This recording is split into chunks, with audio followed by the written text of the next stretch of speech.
Halo, selamat pagi. Perkenalkan, nama saya Vanis Tanggang dengan 51B11964. Saya akan menjelaskan tentang seri memahami konflik, yaitu di mana pertama, bagaimana konflik itu terjadi. 1 tahun setelah reformasi pada tahun 1999, masyarakat Indonesia dikejutkan oleh konflik yang terjadi yang dimana bernuansa agama dan etnis. Contoh konflik yang besar yang pernah terjadi di Indonesia yaitu konflik di Maluku, di mana sangat banyak sekali memakan korban jiwa, hingga ribuan jiwa atau korban terlibat dalam konflik tersebut. Dan juga konflik ini banyak sekali merugikan masyarakat. Konflik ini hanya dipicu oleh dua orang pemuda, di mana dua orang pemuda yang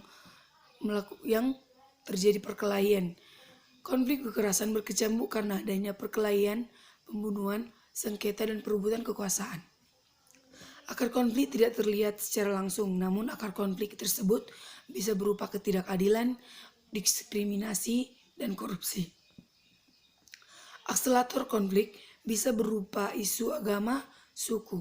Jadi ada 3 faktor konflik.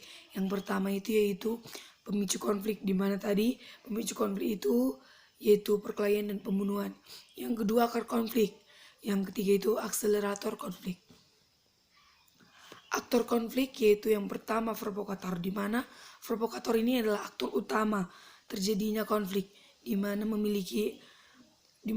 orang yang di provokator ini memiliki logika abnormal. Yang kedua itu kelompok rentan, di mana kelompok ini sebelumnya tidak terlibat dalam konflik, namun karena adanya provokator yang selalu melibatkan konflik tersebut, sehingga kelompok rentan jadi semakin terlibat dalam konflik tersebut. Yang ketiga itu konflik fungsional, di mana konflik fungsional ini yaitu adalah aktor penengah atau di mana mencegah meluasnya konflik yang telah disampaikan oleh provokator tersebut. Ada 3 fase konflik. Yang pertama itu fase eskalasi. Di fase eskalasi ada dibagi menjadi 3 bagian juga. Yang pertama jatuhnya korban, yang kedua kekerasan, dan yang ketiga ketegangan.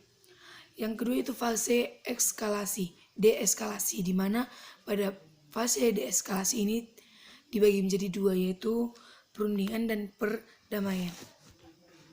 Dampak positif konflik menurut para ahli. Menurut Jerry L. Regay dan Frederick A. Starkey, dampak positif itu yang pertama tingkat energi kelompok atau individu meningkat. Yang kedua kohesi kelompok meningkat. Yang ketiga problem-problem terungkap. Yang keempat memberi motivasi. Yang kelima merangsang kelompok mempertahankan nilai. Yang keenam meningkatkan efektivitas organisasi.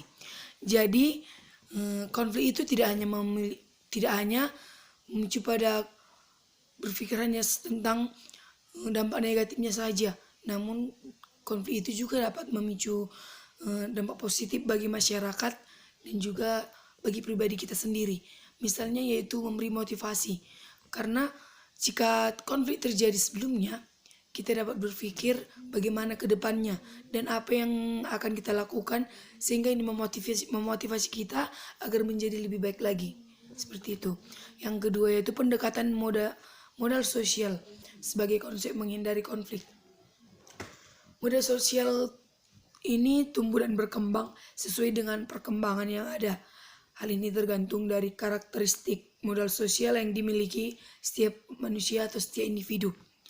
Dengan modal sosial yang mengarah kepada tipologi modal sosial yang menjembatani dapat dioptimalkan dalam penyelesaian konflik sudah dapat dimulai dari upaya pencegahan terjadinya konflik melalui upaya penciptaan kondisi yang damai, aman, dan tentram dengan melakukan stimulasi terhadap unsur-unsur modal sosial yang berkembang dalam masyarakat.